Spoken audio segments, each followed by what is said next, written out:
Hi, అందరు బాగున్నారా?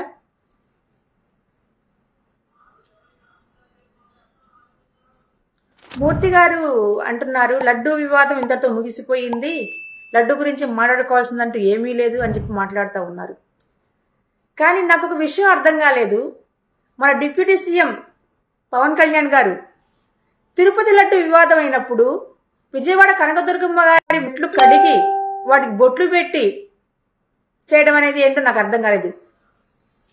పవన్ కళ్యాణ్ గారికి ఒక్కటే హెచ్చరిస్తా ఉన్నాం, దుర్గమ్మ వారి స్వయాన వెంకటేశ్వమి చెల్లెలే కాబట్టి మీరు చేసిన తప్పిదానికి ఖచ్చితంగా ఆవిడ కూడా కన్నెర్ర చేస్తుంది, సరైన గుణపాఠం కూడా మీకు త్వరలో చెప్తుంది. ఒక అబద్ధాన్ని నిజమని చెప్పడం కోసం పదే పదే అబద్ధాలని మీరు అలా చేస్తూ ఉన్నారు, హడావిడి చేస్తూ ఉన్నారు. తిరుమల తిరుపతి లడ్డు వివాదం అనేది ఆ వ్యవస్థకు సంబంధించింది. దాంట్లో మీరు సరైన చర్యలు తీసుకునే విధంగా మీరు వాటిలో ఉంటూ నిజ నిజాలని నిరూపణ చేసినందుకు మీరు ఒక కమిటీ వేయాల్సింది. దాని ద్వారా మీరు నిజ నిజాలు తెలుసుకొని ఆ తర్వాత మీరు బహిర్గతం చేయాల్సిన అవసరం ఉంది. కానీ ఇవేమీ చేయకుండా కేవలం జగన్మోహన్ రెడ్డి గారి మీద గుడ్డగాల్చి మీద వేసినట్టు, ఏదో జగన్మోహన్ రెడ్డి గారు మొత్తం ఆగమాగం చేసినట్టు, సనాతన ధర్మాన్ని సర్వనాశనం చేసినట్టు మాట్లాడుతూ ఉన్నారు. జగన్మోహన్ రెడ్డి గారు పక్కా హిందుత్వాన్ని కాపాడారు. హిందూ పూజారులకి వాళ్ళ దీపాలకు సంబంధించినటువంటి చేసేటువంటి పూజారులకు కూడాను ఎంతో కొంత గౌరవ వేతనం కూడా ఇస్తూ వచ్చారు. కొత్తగా గుళ్ళు కట్టించారు.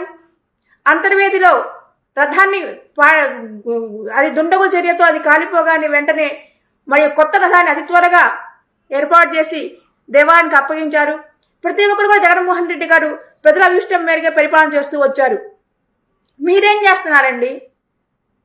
బుడమేరు పొంగి ఆ విధంగా విజయవాడ మొత్తం మునిగిపోతే నేను వస్తే అక్కడ పరిస్థితులు నేనేమి అనుకూలంగా ఉండవు కాబట్టి నేను రానని చెప్పేసి రాలేదు. అంటే ప్రజలు చచ్చిపోయినప్పుడు మీరు రారు, ప్రజలు ఆగమవుతున్నప్పుడు మీరు రారు, ప్రజలు ఇబ్బందులు పడుతున్నప్పుడు మీరు రారు. కానీ ఈ వ్యవస్థకు ఎలాంటి ఇబ్బంది కలిగించకుండా ఉన్నటువంటి ఒక సున్నితమైన అంశాన్ని క్రిటికల్ చేసేందుకు మాత్రం మీరు వస్తారు. కేవలం మీరు ఇప్పటికి కూడా డిప్యూటీ సీఎం అన్న సంగతి మర్చిపోయి కేవలం చంద్రబాబు నాయుడు గారి కుడి భుజంగానే పనిచేస్తున్నారే గాని ఒక డిప్యూటీ సీఎంని నాకు ఒక బాధ్యత ఉంది, ఒక బాధ్యతగా నేను ఈ యొక్క రాష్ట్రాన్ని పరిపాలించాలంటే దాంట్లో భాగం పొందవలసిన అవసరం ఉందని చెప్పేసి చెప్పేటువంటి ఎలాంటి ప్రయత్నం కూడా మీరు ఈ రోజుగా చేయట్లేదు. సిగ్గనిపిస్తా ఉందండి. మీలాంటి పరిపాలకుల్ని ఆంధ్ర రాష్ట్రం భరించడం అనేది చాలా సిగ్గుచేడని చెప్పి మేము భావిస్తా ఉన్నాం.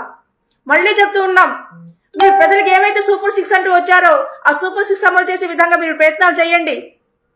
తల్లికి వందనం అంటూ చెప్పి అన్నారు, మీరు వచ్చి దాదాపుగా 100 రోజులు అయితే ఉంది. ఈ రోజు బడి పిల్లలకి కనీసం 15,000 కాదు కదా 1,500 రూపాయలు కూడా మీరు ఈ రోజు వరకు ఇవ్వలేదు. ముందు అవి చూడండి. తిరుపతి స్థానం అనే తిరుపతి దేవస్థానం అనేది అది ఒక స్వతంత్ర ప్రతిపత్తి ఉన్నటువంటి ప్రాంతము.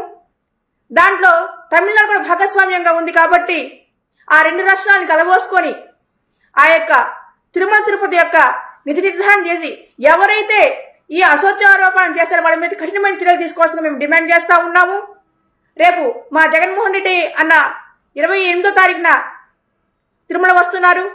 ఆ దైవ దర్శనం ఆయన చక్కగా జరగాలని చెప్పేసి ఆ దేవదేవుని యొక్క కృప ఆయన మీద మెండుగా ఉండాలని చెప్పేసి ఎవరైతే ఆ దేవదేవుని మీద ఇలాంటి అసత్య ఆరోపణ చేశారో వాళ్ళని గట్టిగా శాపించాలని చెప్పేసి మేము చెప్తా ఉన్నాం. ఇకనైనా మీరు అంతకుముందు ఓడిపోయిన ఎమ్మెల్యే కాదు, ఇప్పుడు గెలిచి ఏదో విధంగా 1 నుంచి 21 దాకా వచ్చారు. ఎక్కడో ఒక సుడి మీకు అలా కలిసి వచ్చింది. దాన్ని మీరు అదృష్టంగా భావించి ఏవైతే సేవ చేద్దామని చెప్పేసి వచ్చారో ఆ సేవాభావంతో మీరు పరిపాలన సాగించండి. త్వరగా సూపర్ 6ని అందించమని కోరుకుంటూ, దర్యాదాసరి, వైఎస్ఆర్సీపీ పార్టీ రాష్ట్ర మహిళా కార్యదర్శి, గుంటూరు.